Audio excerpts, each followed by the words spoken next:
stop scrolling. If you are already a pharmacy student or practicing as a pharmacist, this is a free tool that you must have.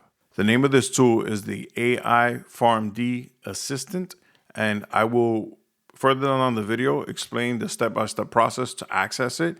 It's completely free. So if you're using the free version of ChatGPT, you should have no problem accessing this. But further down the line, I'll show you the step-by-step to get you there. So this is the tool that I was referring to. It's called the AI PharmD Assistant, and it's useful to, everyone in pharmacy school, finishing pharmacy school, in practice, as a resident, whatever specialty you're in, this tool will help you. So I think you guys should check it out. So how do you access this?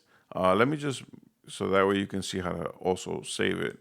When you go into the Explorers tab on the side, you type in, the tool, AI PharmD Assistant, all right? Then right here at this page, you're gonna see these three dots. You open the three dots and then you say you wanna keep it in the sidebar. So that way you have ease of access and you don't have to go through the process of continuing to look for it. And it's gonna be easily accessible at all times here so that you can use it in the future. You're probably memorizing hundreds of drugs, preparing for non-stop exams. You're probably on your way or in the middle of rounds on your rotations. You're probably working in ambulatory care and you're trying to do a quick workup on a patient. And you're expected to think like a clinician in real time.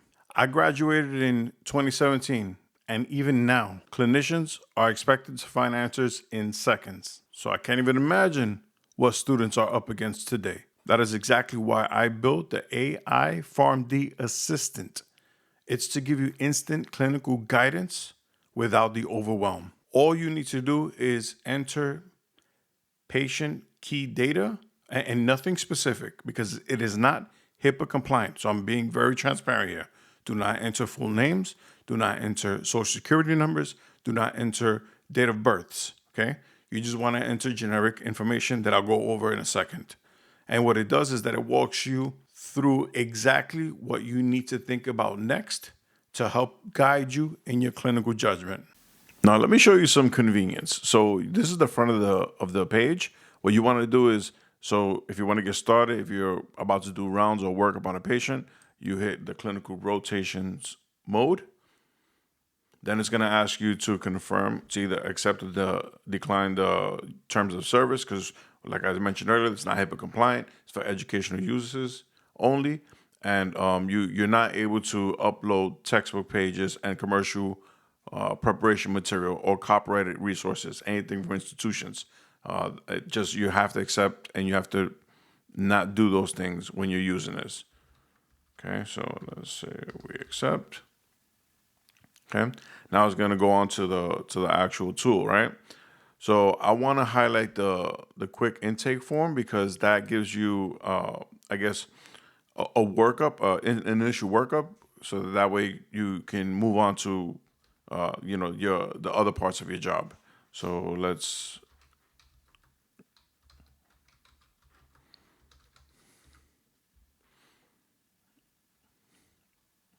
All right. Now, again, it reminds you not to, provide any identifiable patient information, but it asks you generic information. So what is the patient? Let's say male.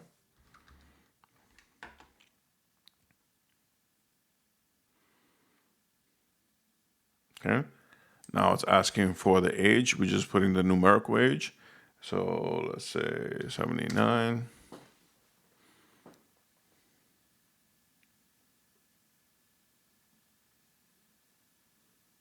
Okay, so why is the patient presenting to the hospital or whatever the practice is for you?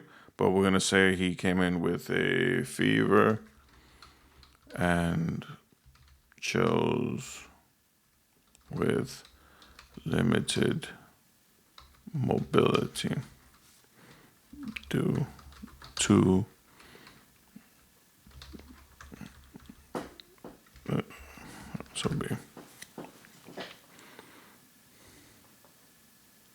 Okay. Now you want to add, perhaps some whatever information you get from the patient.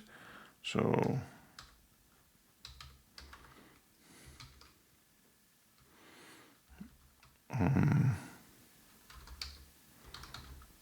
maybe he's not a very good historian, but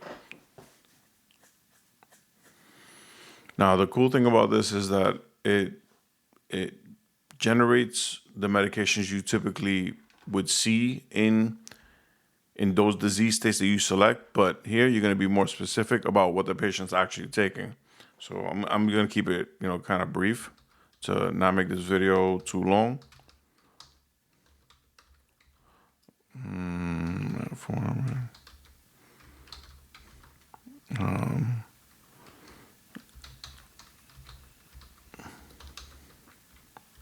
And then,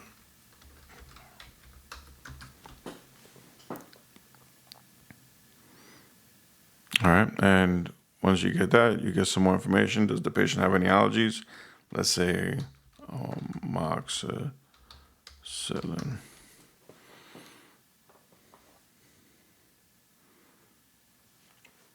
Now, if you have any vitals, you can add it, but I'm going to just skip to make this, as short as possible. But look what this tool can do for you. So now, with the information you provided, you can actually do any of these things here. Let's say we wanted to do a soap note.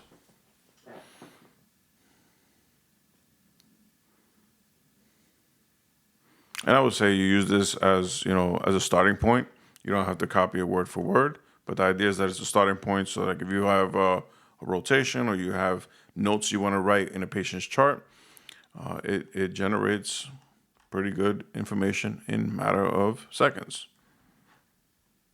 So it can help you build soap notes. It tests you like a preceptor. It teaches you like a professor. It can prepare you for NAPLEX. It simulates real patients. And best of all, it never gets tired and it will not judge you. This is like your 24 hours, 7 days a week clinical preceptor, tutor, and study partner all in one resource at your fingertips. You can use this throughout pharmacy school, through your IPPEs, through your APPEs, as a resident, in practice, in community, whether you work at a local chain, or if you work in a hospital, in whatever setting, like critical care or emergency department, it serves an all-in-one function. So that way you get answers as quick as possible and being able to guide you through your clinical judgment. So that way you can provide better patient care. Now, comment below where you practice or perhaps what year you were in pharmacy school. And follow me on Instagram. I'll leave the link below so that way you can direct message me if you have any questions. Until next time.